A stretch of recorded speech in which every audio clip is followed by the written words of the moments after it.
राधा वल्लभ श्री हरिवंश। राधा वल्लभ श्री हरिवंश। वृंदावनेश्वरी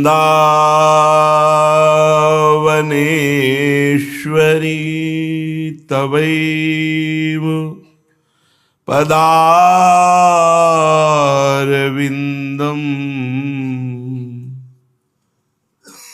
प्रेमामृतैकमकरंद रसौघपूर्णम्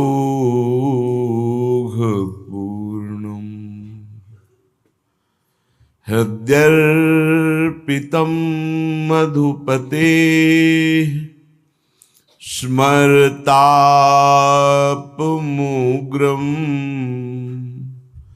निर्वापयत् परम शीतलमाश्रयामि परम शीतल माश्रयामि।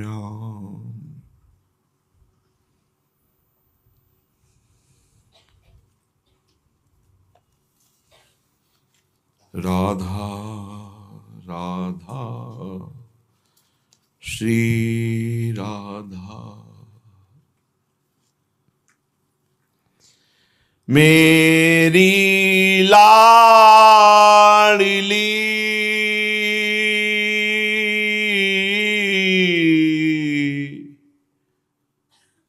राजत रंग भरी मेरी लाडली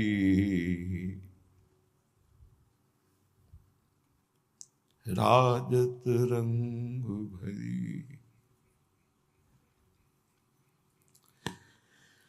अधिक प्यार सो मृदु भुज प्यारी प्रीतम अंश ढरी। अधिक प्यार सो मृदु भुज प्यारी हंसी पिए अंश धरी प्रीतम अंश ढरी। मेरी लाडली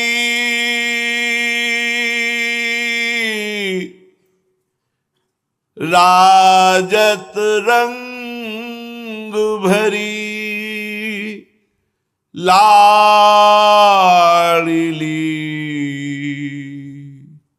श्यामा श्यामा रंग भरी। चित्र से हुए रहे नागर नागरी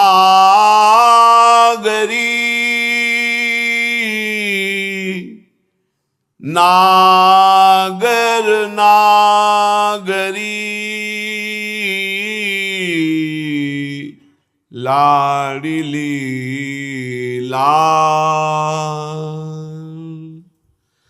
चित्र से हुए रहे नागर नागरी कौन भागते इहि रस ढरी कौन भागते इहि रस ढरी। मेरी लाडली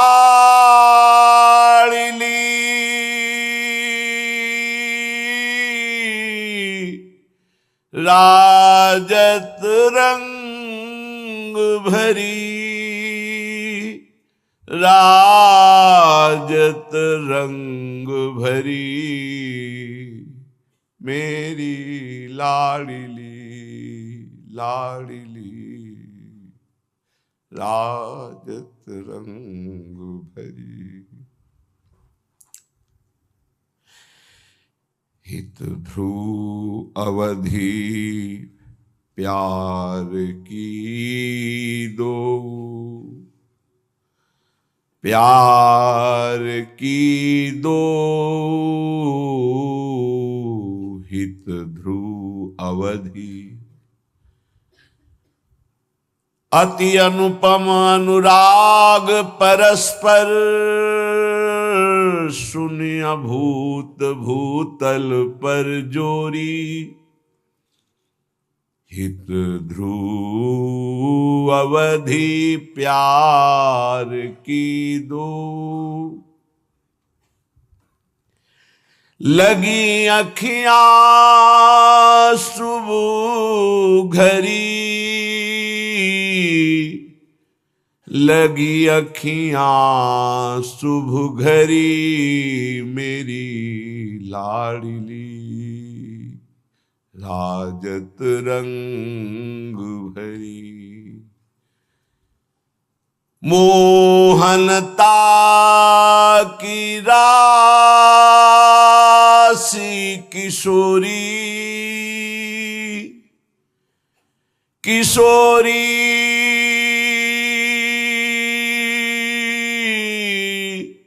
लाडली,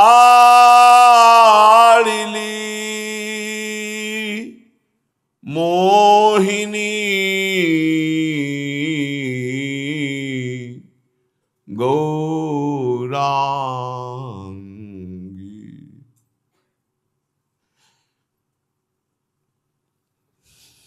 जे मोहन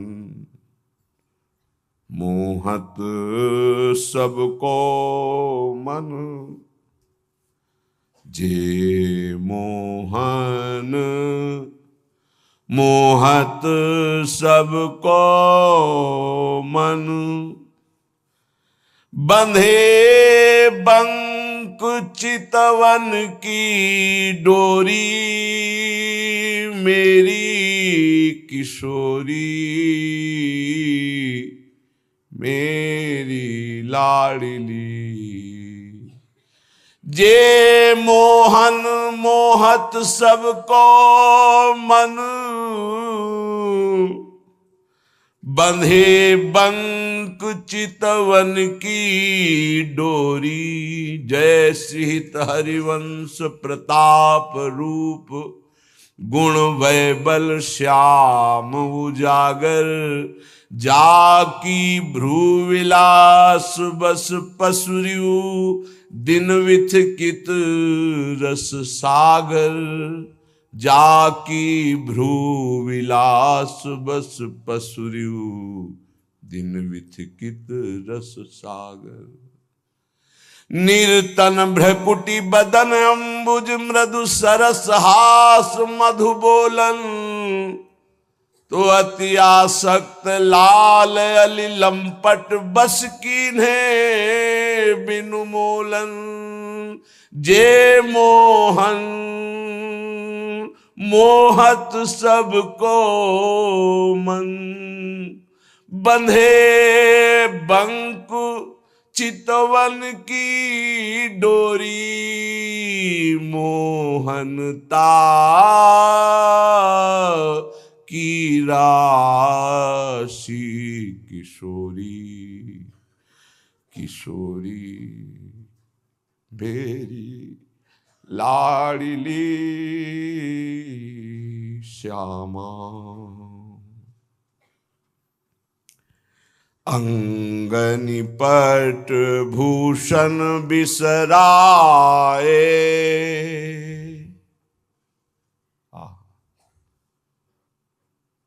कहा कहो इन नैनन की बात। ये अली प्रिया बदन अंबुज रस अटके अनत न जात। जब जब रुकत पलक संपुट लट, अति आतुर अकुलात लंपट लव निमेष अंतरते अलप कलप शतसात अलप कलप शतसात अंग निपट भूषण बिसराए चिते रहे सुंदर मुख ओरी किशोरी लाड़िली श्यामा चिते रहे श्यामा मुख ओरी अंगनी पट भूषण बिसराए चिते रहे सुंदर मुख ओरी हित ध्रुव चैन हिये तब ही लो जब लगी देखत नैननी गोरी अनशन पर भुज दिए बिलोकत इंदु बदन बिबियोर करत पान रस मत परस्पर लोचन त्रसित चकोर लोचन त्रसित चकोर नवनागर कुल मौली सांवरो बरबस कियो चिते मुखूरी मुँह बरबस कियो चिते मुख मोरी नागरता की ये राशि किशोरी हित ध्रुव चैन हिये तब ही लो जब लगी देखत नैनन गोरी भोरी किशोरी मोहनता की राशि किशोरी राशि किशोरी। प्यारी जो प्यारे ये निज महल है। बाह्य में तो बसंत का नवीन प्रादुर्भाव होता है और विविध भावों के द्वारा युगल सरकार की होली होती है। विविध भावों के द्वारा प्रेमियों का कुछ रंग अलग होता है, उनकी पिचकारी कुछ अलग होती है। नेत्रों की पिचकारी होती है और प्रेम का रंग होता है। बाह्य रंग तो बाह्य दृष्टि से देखा जाता है कि बाह्य पिचकारी चल रही, बाह्य रंग चल रहा हो, बाह्य लीला है। लेकिन आंतरिक रंग और आंतरिक लीला में आंतरिक पिचकारी होती है। नेत्रों की पिचकारी होती और प्रेम का रंग होता है। और प्रेम समुद्र प्रभु भी अपनी शुद्ध बिसराए हुए इस प्रेम रंग की होली खेलते हैं। ये होली उसी के हृदय में होती है जो होली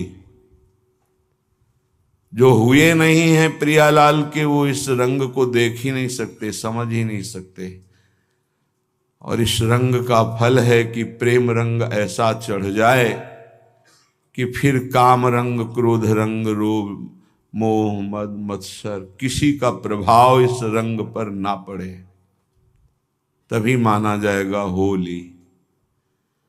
अभी हम शरीर के होलिए, परिवार के होलिए, संसार के होलिए, इसलिए संसार की होली देखने को मिलती है। यदि प्रियालाल के होली तो फिर इनकी होली देखने को मिलेगी, प्रेम रंग भरी होली। श्री युगल सरकार जहां होली खेलते हैं वहां किसी का प्रवेश नहीं। शिव ब्रह्मादि बड़े बड़े ईश्वर कोटि के महापुरुष या किसी देवता या किसी भक्त का भी प्रवेश नहीं।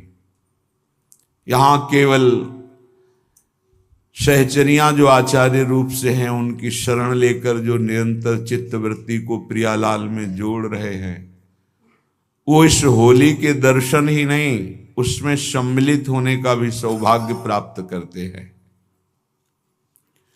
सी प्यारी जू प्यारे जू बस ये जोरी अविचल वृंदावन नाहि नान सो काज। ये होली होली है इनके। त्रुटियों की तरफ प्यारे जो नहीं देखते। क्या त्रुटि है इस उपासक में वो देखते नहीं, क्योंकि जिस दिन रंग बरसेगा उस दिन सब ढक जाएगा। ये ऐसा रंग है कि अपना प्रभाव ऐसा दिखाएगा, कुछ नहीं रह जाएगा। काम क्रोध आदि विकारों को शांत करने के लिए बड़ी बड़ी साधना करने पर भी ये सूक्ष्म हो जाते हैं, पर जड़ से नष्ट नहीं होते। जड़ से नष्ट होते आत्मरति या प्रिया प्रीतम के चरणों की रति। ज्ञानी आत्म प्रेम को प्राप्त होता है और प्रेमी वही आत्मा स्वरूप किशोरी मात्मानम किमि सुकुमारी नुकले।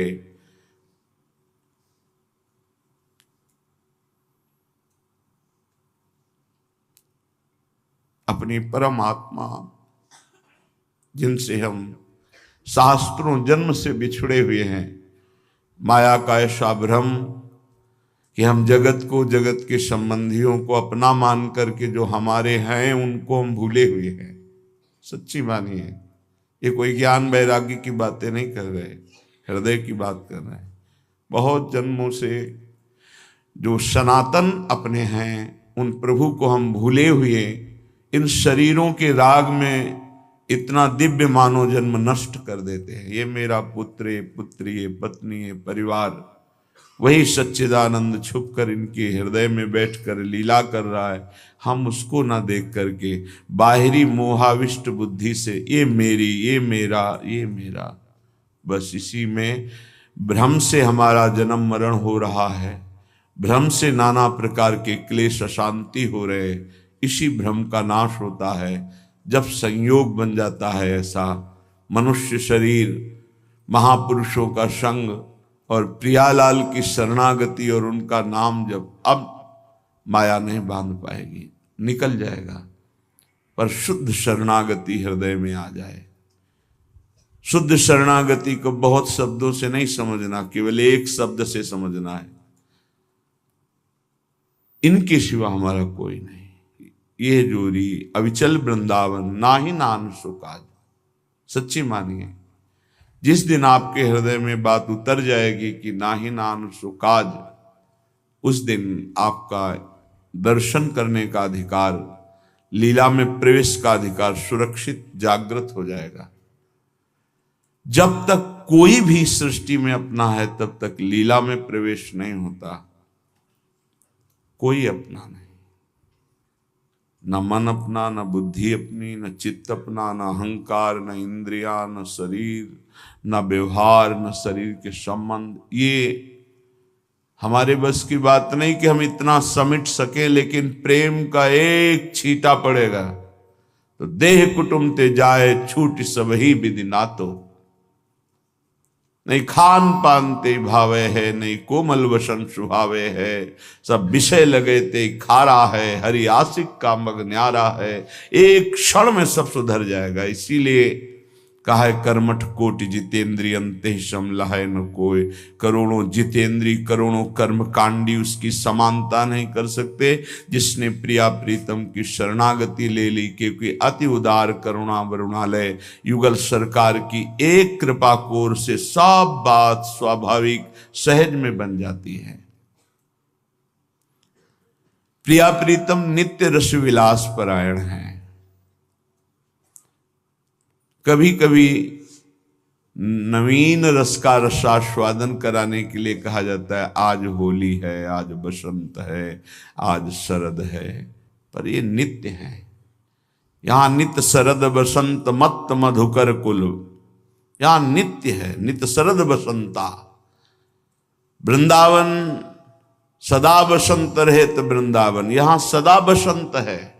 तुम 1 2 4 दिन होली मनाते हो, कैसे आनंदित होते हो, जबकि वो बाह्य होती है, रजोगुणी होती है, तमोगुणी होती है। कोई कोई शतोगुणी होली खेलता है और कोई गुणातीत होली खेलता है। ये गुणातीत प्रेम रंग में रंगी हुई होली है।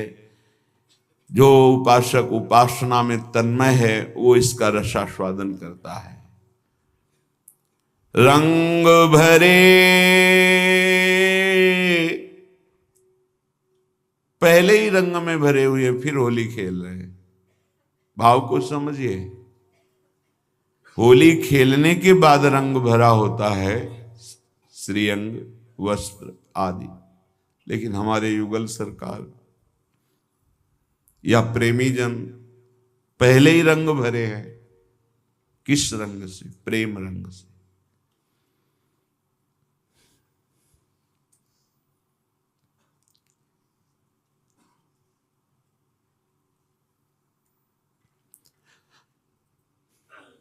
रंग भरे राधा लाल अति रस फूले, खेलत फिरत होरी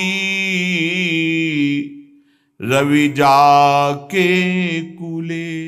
यमुना के पावन पुलिन तट पर विराजमान नवनिभृत निकुंज में, जहां न देवैर ब्रह्मादेर न खलु हरि भक्तेर न सुहृदा। कैसा आश्चर्य है कि अपने लोग किसी अधिकार के नहीं हैं। श्री जी की रस माधुरी तो बहुत दूर की बात है, विषय अधिकार में डूबे हुए हैं। भागवती कोई अधिकार नहीं है, पर अनाधिकारी को वस्तु प्रदान करना ये उदारता है हमारे प्रभु की, गुरुदेव की, दूसरे की सामर्थ्य नहीं। दूसरे तो अधिकारी देख करके बहुत परीक्षा करके थोड़ी वस्तु प्रदान करते हैं, यह है साधना। लेकिन अनाधिकारी को महारस प्रदान करने की क्षमता केवल आराध्य देव गुरुदेव में है। ऐसे उदार त्रिभुवन में दूसरा कोई नहीं है। आराध्य देव गुरुदेव एक ही है। अनाधिकारी को वो महारस जो अधिकारियों को भी प्राप्त नहीं होता, ये ऐसे युगल सरकार है। कैसे समझोगे? जब तक चित्त वृत्ति इनमें नहीं लगी, इनमें अपनापन नहीं, इनके चरणारविंद की ममता नहीं, तब तक नहीं समझ पाओगे। उद्धार कब हो गया आपका? जिस दिन आपको कान में राधा नाम पड़ा और आपके हृदय में राधा नाम जपने की भावना हुई, हो गया उद्धार। तुम चिंता मत करो, परिणाम जब तुम देखोगे उस समय बताने तो आओगे नहीं। निश्चित एक बार राधा नाम सुना, एक बार और जपना शुरू कर दिया तो परम मंगल हो जाएगा। मान लीजिए, विश्वास मान लीजिए।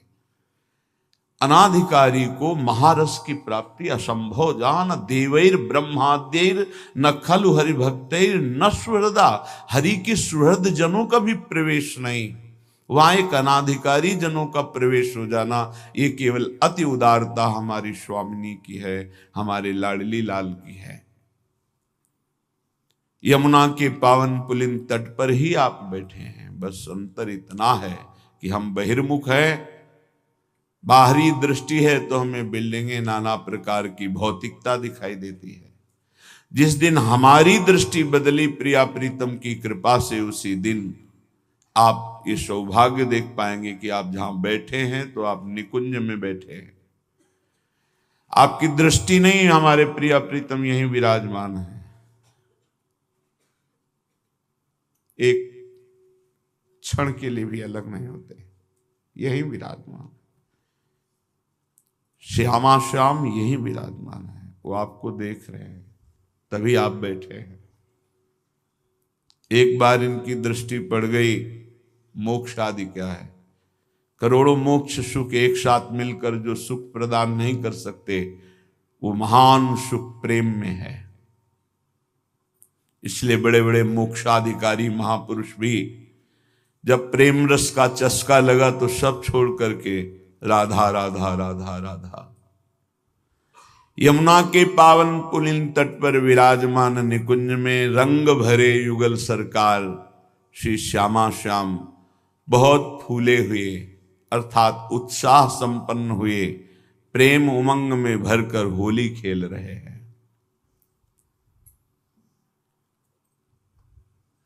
यहां किसी सखा आदि का प्रवेश या वात्सल्य भाव का प्रवेश या किसी गोपी का भी प्रवेश नहीं है। यहां प्रिया प्रीतम की नित्य सहचरियां हैं जो प्रिया प्रीतम की संधिनी शक्ति हैं। मानो प्रिया प्रीतम की इच्छा ही मूर्तिमान सखी रूप धारण किए हुए विराजमान है। यहां किसी और का प्रवेश नहीं। गोप गोपिन आदि दुर्लभ ते सुखई दिन प्रति लहै।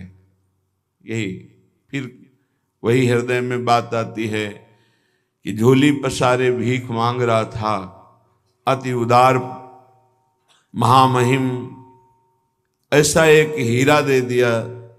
वो समझ रहा था कि भिक्षा में भला ऐसा कहाँ मिल सकता है। जब उसकी जौहरी से पहचान हुई तो पता चला त्रिभुवन में उसकी कीमत नहीं है। वो है राधा नाम, वो है राधा चरणारविंद।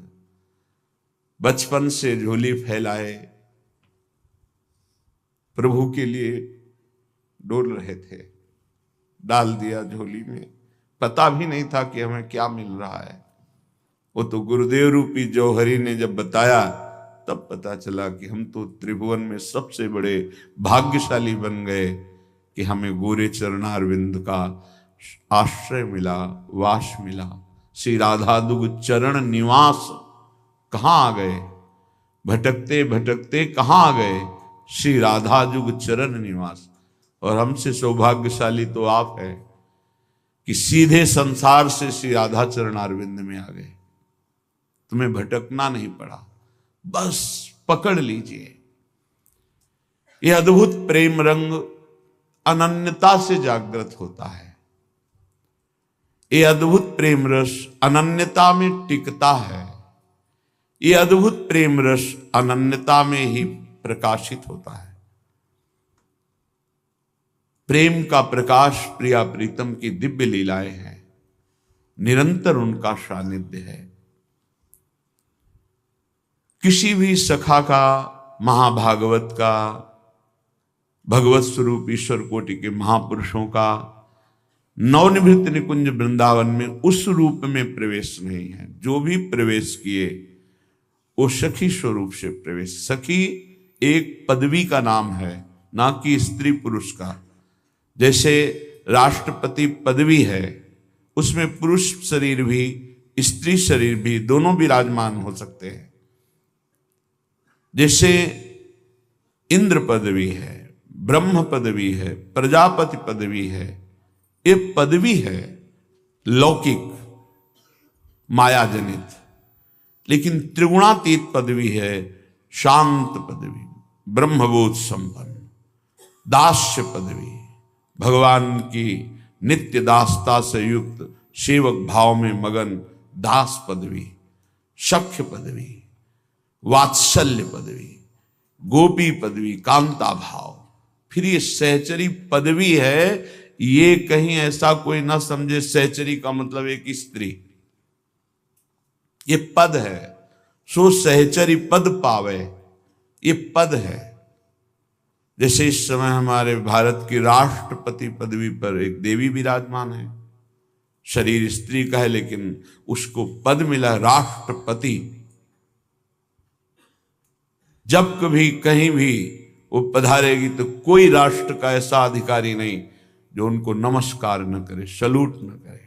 पदवी है। पूछा जाए भारत का राष्ट्रपति कौन, तो उच्चारण किया जाएगा अमुक नाम। तो इस सहचरी पदवी है। ये भ्रम छोड़ दीजिए कि हम पुरुष हैं, हम स्त्री हैं, हम उस पदवी का मतलब है सहचरी का मतलब है स्त्री नहीं। स्त्री पुरुष भाव तो शांत पदवी से ही खत्म हो जाता है। स्वरूप पदवी में स्थित हुआ महापुरुष शांत रस। दास उसमें नहीं कि पुरुष ही दास भाव को प्राप्त होता है। ये स्त्री पुरुष शरीर की बातें नहीं है, भाव की बातें हैं। ठीक भाव देश में जैसे कोई ब्रह्मलीन महापुरुष, ऐसे ही स्त्री शरीर में भी स्थित वही परमात्मा तत्व ठीक वैसी पदवी को प्राप्त होता है। उसका दास्य भाव है कि सख्य भाव है कि वात्सल। अब जैसे प्रभु के नित्य सखा है, अगर उन सखा भाव कोई स्त्री शरीर का करता है तो नित्य सखा बनकर प्रभु की लीला में प्रवेश पाता है। बड़े बड़े ब्रह्म ऋषियों ने जब प्रभु की रूप सौंदर्य को देखा तो कांता भाव जागृत हो गया। वही आकर ये सार मैं सुनाता हूँ। एक बार ये भागवत सुनने के लिए स्वयं देवर्षि नारद जी एक बार इंद्र सुखदेव भगवान के पास आए अमृत का कलश लेकर, और सुखदेव जी ने कहा कि राजन, मैं आपको अमृत के बदले भागवत नहीं सुना सकता, क्योंकि क्वा स्वधा क्वा कथा लोके क्वा कांचः क्वा मणिर्महान्। कहाँ कांच का टुकड़ा, कहाँ मणि। मैं भागवत की अदला बदली एवं विनिमय जाते जो कहा राजा इंद्र ने, सुखदेव जी ने इनकार कर दिया। इंद्र ने कहा था कि स्वर्ग का अमृत आप राजा परीक्षित को पिला दो, क्योंकि इन्हें 7 दिनों में मरने का श्राप लगा है, और ये भागवतामृत आप हमें पिला दो। तब सुखदेव जी ने कहा ना, ऐसे नहीं हो सकता। अब देखिए, ये भागवत जो थी इंद्र को भी करते हैं तीर्थों से, कुछ लोग प्रेम नहीं करते, तो शांति जो थी वो भंग हो गई तीर्थों से भी। गृहस्थों के घर शांति नहीं, क्योंकि गृहस्थों के घर भी लड़ाई झगड़े नित्य चल रहे हैं। नारद जी बोले मैं वृंदावन आया, और जब वृंदावन आया तो यहाँ एक 16 वर्ष की कन्या उदास बैठी थी, एक बूढ़ा और दूसरा बूढ़ा बाजू में। मुझे बड़ा आश्चर्य हुआ कि ये 16 वर्ष की कन्या के साथ ये बूढ़ी बूढ़ी स्त्रियां पुरुष क्यों हैं। मैं जानने लगा क्या लेना देना था। तब वो कन्या दौड़ी दौड़ी आई और उन्होंने कहा,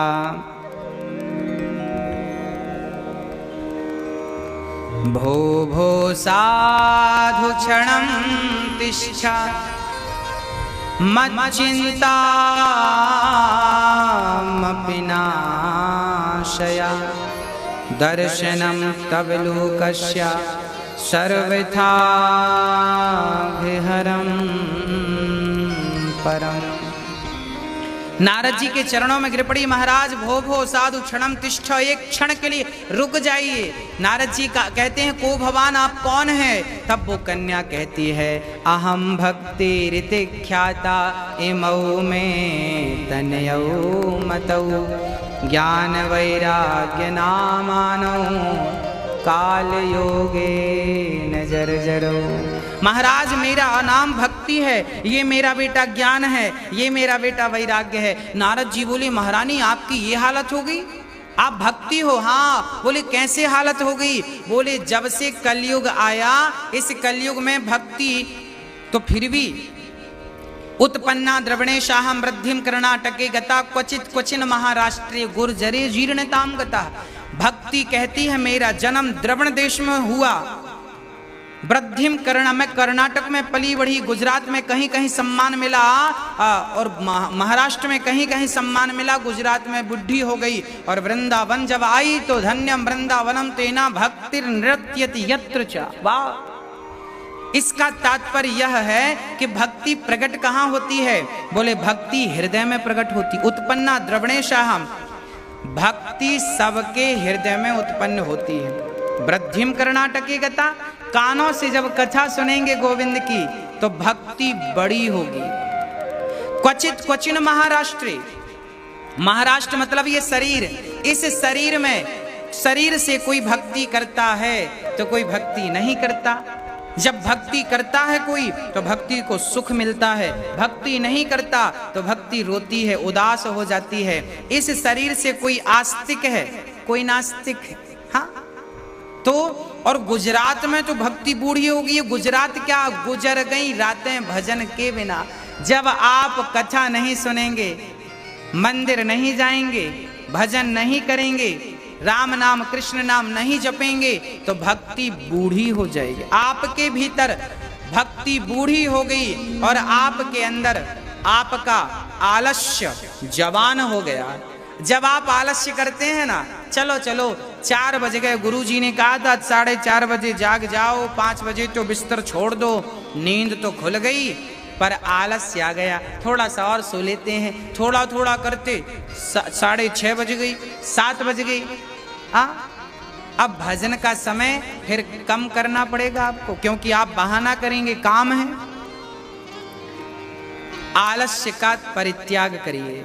आलस्य जवान है आपके भीतर, आलस्य को बूढ़ा कर दीजिए और भक्ति को जवान कर दीजिए। भक्ति अधिक करेंगे तो वो जवान होगी। अब वृंदावन में भक्ति तो जवान थी पर ज्ञान वैराग्य का कोई ग्राहक नहीं था।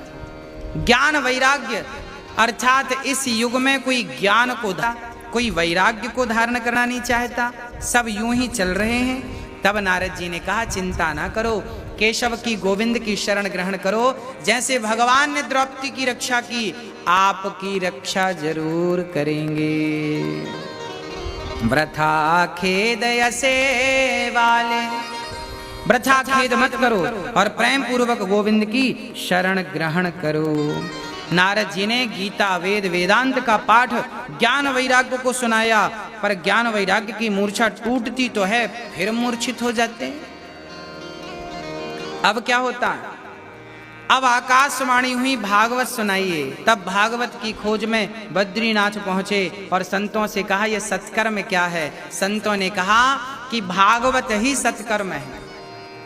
संतों ने एक जिज्ञासा रखी, प्रभु क्या भागवत सुनने से मोक्ष मिल जाएगा? हाँ। नारद जी ने कहा हमने तो गीता वेद पुराण सब सुनाए, ज्ञान वैराग्य भक्ति को, उनका दुख दूर तो नहीं हुआ, तो फिर भागवत तो इन्हीं का सार है। तब संतों ने कहा कि दूध से घी निकलता है, दूध से ही घी निकलता है, फिर भी जो कार्य घी कर सकता है वो काम दूध तो नहीं कर सकता। उसी तरह वेद पुराणों से भागवत तो निकली है, सर्व वेदेतिहासानाम, परंतु जो गति जो शक्ति भागवत में है मोक्ष देने की, वो शक्ति किसी के भीतर नहीं है। इसलिए भागवत श्रवण करते ही आप मोक्ष की ओर, भगवत भक्ति की ओर, भगवत प्राप्ति की ओर अग्रसर हो जाते हैं। हाँ प्रिय भक्तों, एक व्यक्ति ने हमसे एक संदेह किया, एक प्रश्न किया कि गुरुदेव क्या भागवत सुनने से कोई मुक्त हो सकता है? क्या भागवत श्रवण करने से किसी को शांति मिल सकती है? हमने कहा बिल्कुल, क्यों नहीं हो सकता। उसने कहा कैसे? हमने कहा ऐसे।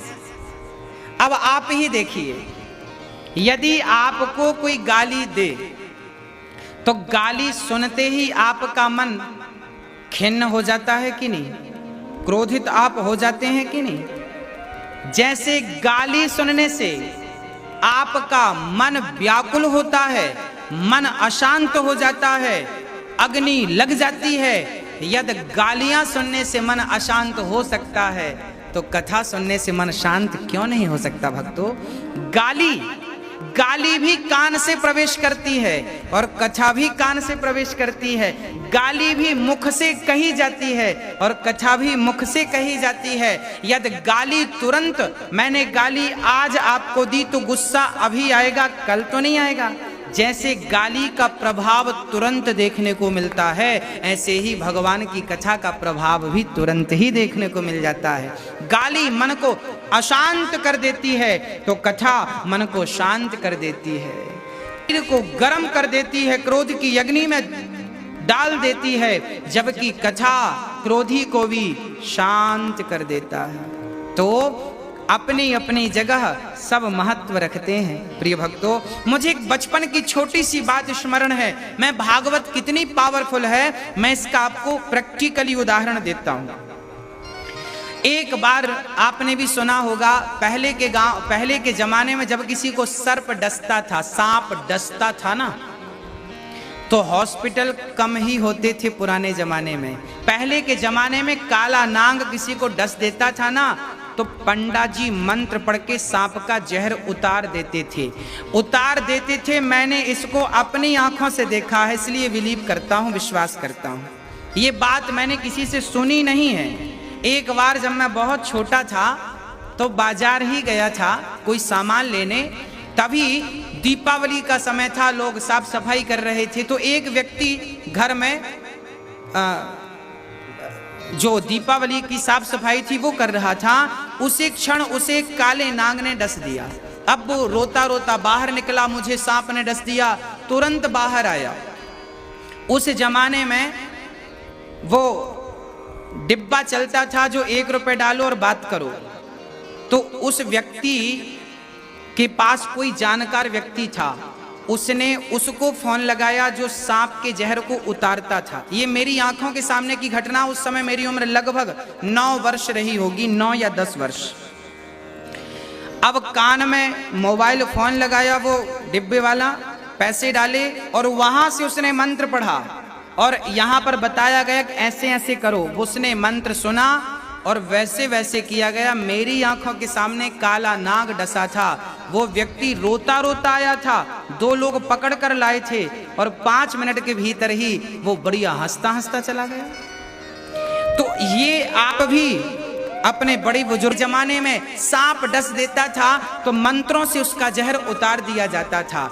अब आपसे जरा स्पष्टीकरण कर लूं कि जिसे सर्प ने डसा था उसे तो समझ में नहीं आया कि पंडा जी ने कौन सा मंत्र पढ़ा। भाई पंडे ने तो मंत्र पढ़ा, अब उसे समझ में नहीं आ रहा कि पंडे ने क्या पढ़ा, पर जहर तो सही में उतर गया ना। उसी प्रकार से भागवत के 18,000 श्लोक आपकी समझ में आए ना आए, परंतु जन्म जन्म के पापों का जहर भागवत सुनने से उतर जाता है। जैसे सर्प का डसा हुआ व्यक्ति झाड़ने से उसका जहर उतर जाता है, ऐसे 7 दिन की कथा से जन्म जन्म के पापों का जो जहर है वो जहर इस भागवत से उतर जाता है। ये निश्चित है, ये अटल सत्य है, ये भागवत की पावन सी महिमा है। और क्या गाएं हम आपको। हाँ प्रिय भक्तों, श्री नारद जी महाराज को विश्वास हुआ, हरिद्वार की पावन सी धरा पर शुरू हुई भागवत की कथा। 4 आसन लगाई गई सनकादियों के लिए और कथा चालू हुई। सदा सेव्या सदा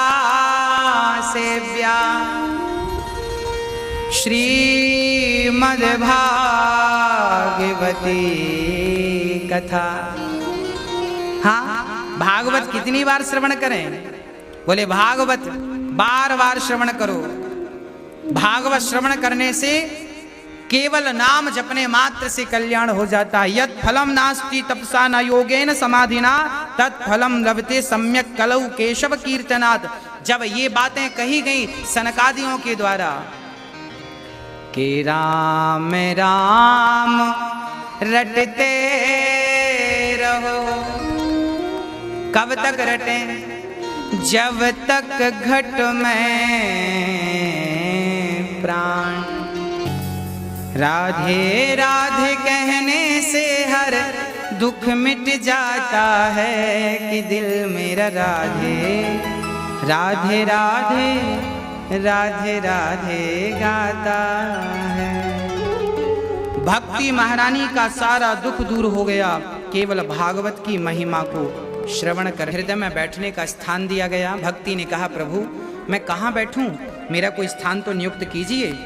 तब कहा कि ये जो भक्त बैठे हैं इनका हृदय अंतःकरण खाली है, जाओ इनके हृदय में जाकर बैठ जाओ। ठीक है, भक्ति सारे भक्तों के हृदय में जाकर बैठ जाती है। और नारद जी के अंदर एक प्रश्न का जन्म हो जाता है। नारद जी कहते हैं सनकादियों से, हे प्रभु कोई पुण्यात्मा व्यक्ति भागवत सुन के तर जाए तो आश्चर्य नहीं है, कोई पापी व्यक्ति भागवत सुन के तर जाए तो आश्चर्य नहीं है, कोई पुण्यात्मा भागवत सुन के तर जाए तो आश्चर्य नहीं है, परंतु क्या वह व्यक्ति तरेगा जिसने जीवन भर पाप किया हो? तब सनकादियों ने विश्वास से कहा हाँ, बड़े बड़े पापी वीआईपी पापी क्यों ना हो उनका भी उद्धार हो जाता है। किसी का हुआ? हाँ, किसका हुआ? तुंगभद्रा तटे पूर्वं भूतिपत्यनमुत्तमं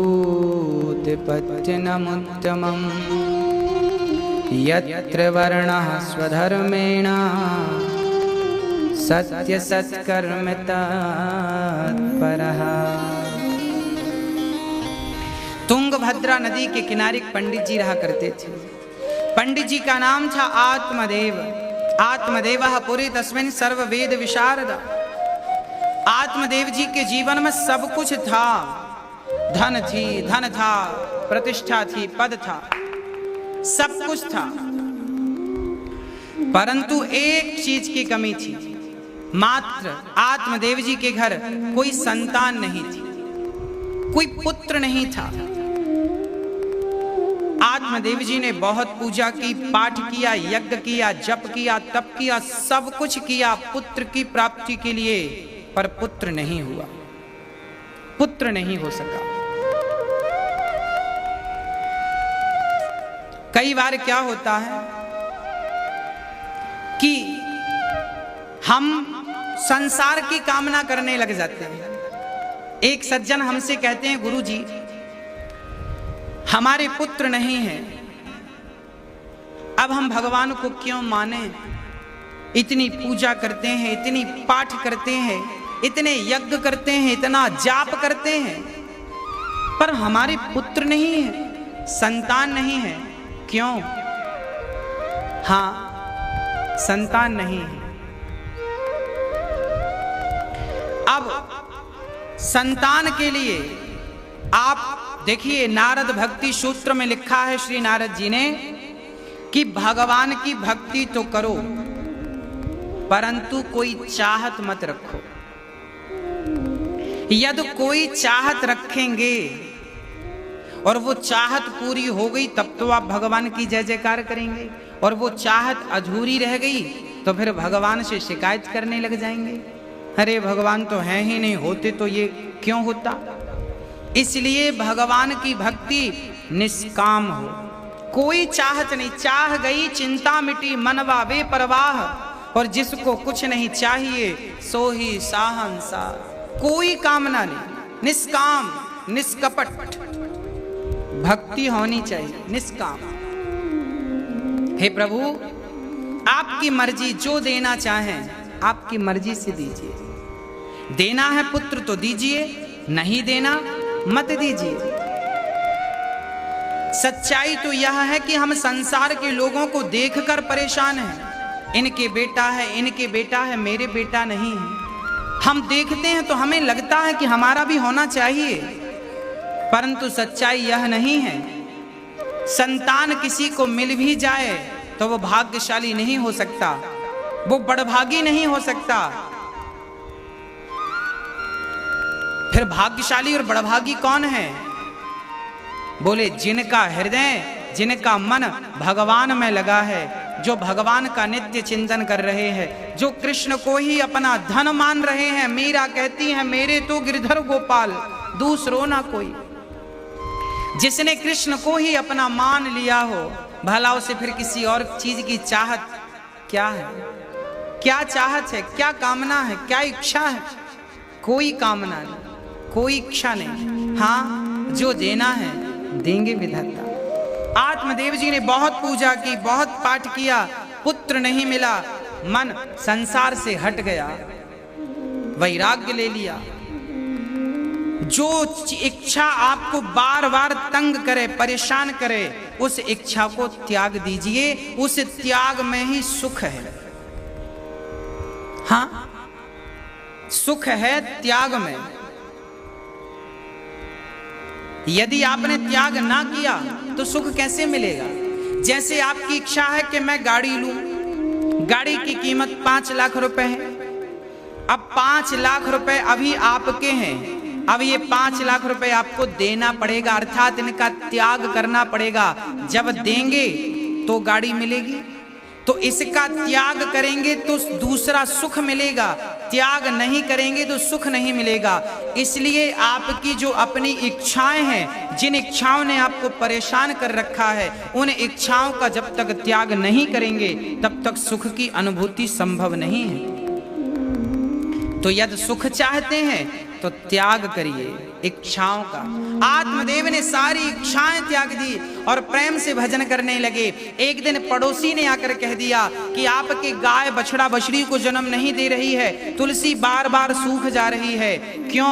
क्योंकि आपके घर पुत्र नहीं है। अच्छा, जिनके पुत्र नहीं होते ना, वो बहुत परेशान होते हैं, मेरे पुत्र नहीं है, लोग बड़े ताने मारते हैं, इसने ताने मार दिया, उसने ताने मार दिया। मैं आपसे प्रार्थना करता हूं, किसी के तानों पर चले मत जाइएगा। ताने किसी ने मार दिए सो मार दिए, परेशान मत होइएगा, तानों की परवाह मत कीजिएगा। हाँ, पुत्र के प्राप्त होने से कोई महान नहीं होता। मीराबाई के भी कोई पुत्र नहीं था, यशोदा माँ के भी कोई पुत्र नहीं था। यशोदा ने कृष्ण को अपना बेटा मान रखा था, वो तो देवकी पुत्र थे। बस जैसे यशोदा ने कृष्ण को अपना बेटा मान लिया, आप भी जीवन में जिस चीज का अभाव है, पुत्र का अभाव है, तो कृष्ण को पुत्र मान लीजिए। भाई का अभाव है तो कृष्ण को भाई मान लीजिए। पति नहीं है तो कृष्ण को पति के रूप में देखिए। गुरु नहीं है तो कृष्ण को गुरु के रूप में देखिए। कृष्णं वंदे जगत गुरुम।